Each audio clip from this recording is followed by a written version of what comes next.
Argentine, il y a un mois que les militaires ont pris le pouvoir en Argentine, qu'Isabelita Perón est dans une citadelle au pied des Andes et que le péronisme a, pour l'instant, disparu, du moins de la rue et des proclamations politiques en Argentine. Mais tous les problèmes, pour autant, ne sont pas réglés et c'est ce que notre envoyé spécial, Régis Faucon, a pu observer sur place.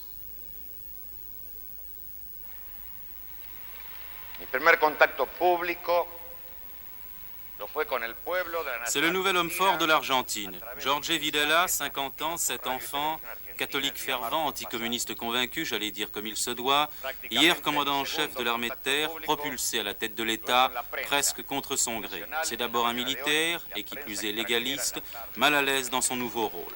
Tout le monde vous explique là-bas que si les militaires sont intervenus, c'est que, cette fois, ils avaient de bonnes raisons. Il voyait qu'avec 5 conditions politiques, avec un gouvernement qui ne pouvait pas trouver de réponse, boucher toutes les sorties du point de vue du Parlement, qui avait échoué les essais de remplacer la présidente par la voie constitutionnelle, avec une inflation galopante, avec un désordre des forces de travail généralisé, ils ont estimé qu'il était arrivé le moment d'intervenir. Le régime d'Isabel Perón avait atteint un incroyable degré d'inefficacité et de corruption. L'ancienne danseuse que Perón en exil avait rencontrée et épousée a littéralement été sur la corde raide pendant 21 mois. Isabelle n'était pas Eva, elle était mal entourée, mal conseillée et s'est retrouvée finalement très isolée. Le raisonnement des militaires, c'est qu'il y avait un vide à combler. López Offrand, ancien commandant en chef de l'armée argentine. La plupart des partis politiques n'ont pas de la solidité suffisante. Il n'y a pas vraiment de structures assez solides pour conduire le pays. Donc c'est vite, ces sensations de manque de plan, de manque de discipline, de manque de but très clair, c'est en général rempli pour l'armée, quelquefois.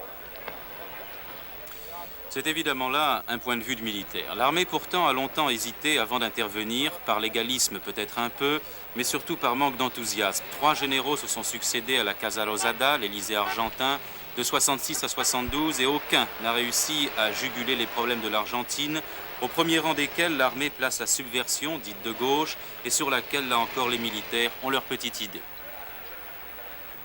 Ici, la subversion, c'est une subversion, si ce que je peux dire comme ça, intellectualisée. C'est une subversion de classe moyenne.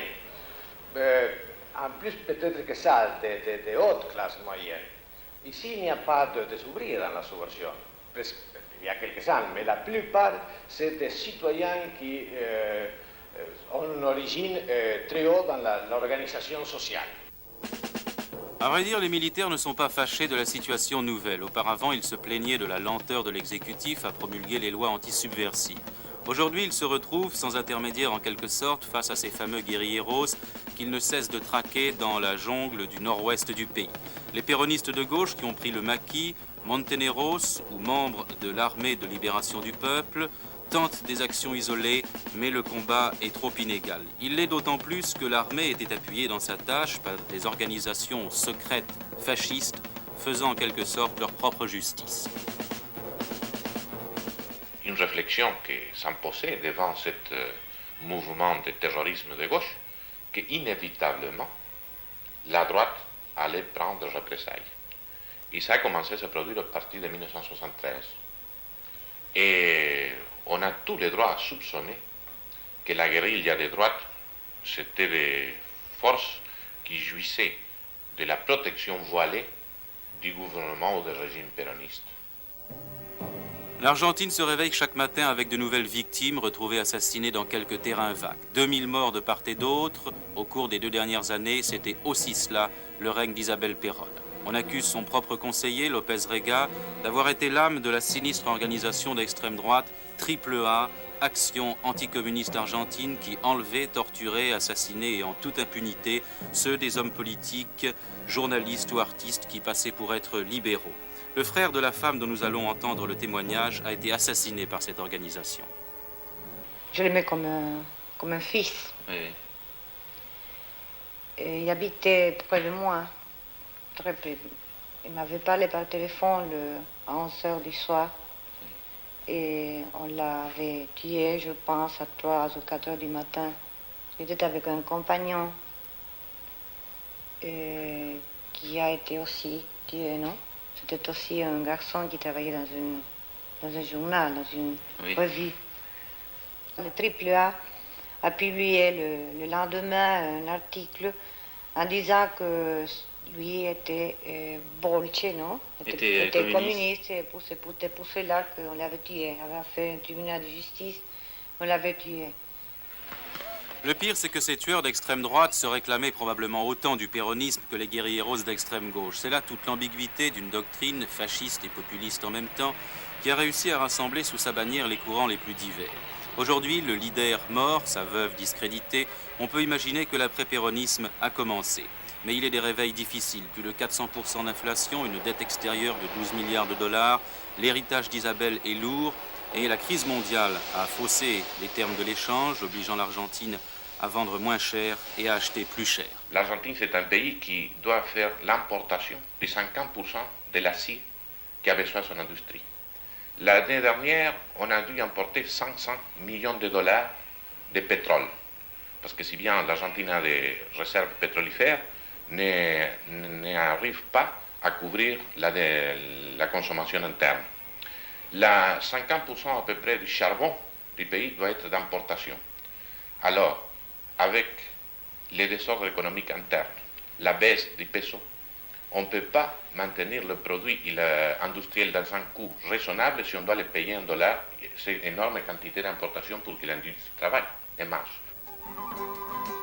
Si vous êtes végétarien, vous serez malheureux en Argentine. Le steak, et quel steak, est la nourriture de base de l'Argentin moyen. Il mange du porc ou du mouton, certes, mais sa préférence va à la viande de bœuf. Autrefois, on avait un morceau d'1 kilo dans son assiette. Aujourd'hui, il ne pèse que, je dis bien que, 600 grammes. C'est ça, la crise à l'Argentine. Ceci explique pourtant beaucoup de choses et éclaire le comportement des gens. L'Argentin n'est pas malheureux, il mange et vit assez bien. Et on a un peu l'impression que l'immense classe moyenne, léguée par le péronisme, n'est pas finalement particulièrement concernée par ce qui peut se passer à la Casa Rosada. Quoi qu'il en soit, le commerce de la viande a bien sûr été longtemps l'un des principaux piliers de l'économie. Mais lui aussi, et lui d'abord, je serais tenté de dire, a subi les assauts de la crise mondiale. La viande est un des principaux ingrédients du menu journal et pour l'exportation, c'est vital, disons pour nous autres, pour le pays, l'exportation de viande en conserve ou congelée. Oui, mais est-ce qu'en ce moment, cette industrie ne traverse pas une crise?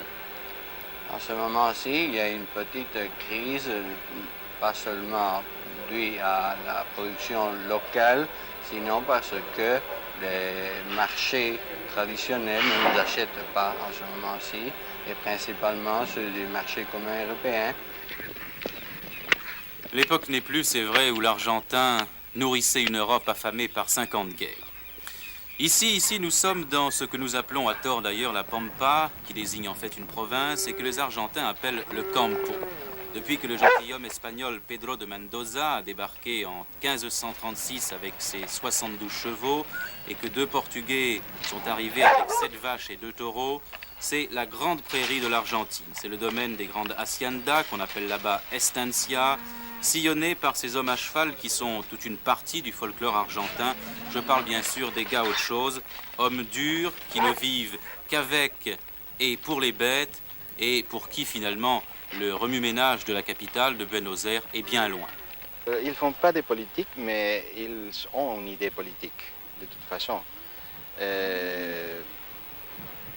La politique à la campagne, en général, c'est différent, mais un peu plus conservateur, je ne sais pas.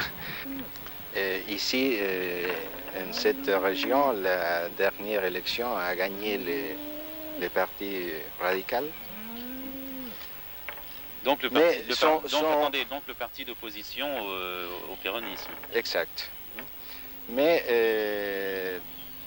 de toute façon, ne sont pas tellement politisés, mais font politique. Oui, est-ce à dire que les travailleurs des villes, les ouvriers, par exemple des usines, sont plus péronistes que les gens de la campagne? Exact, je crois ça.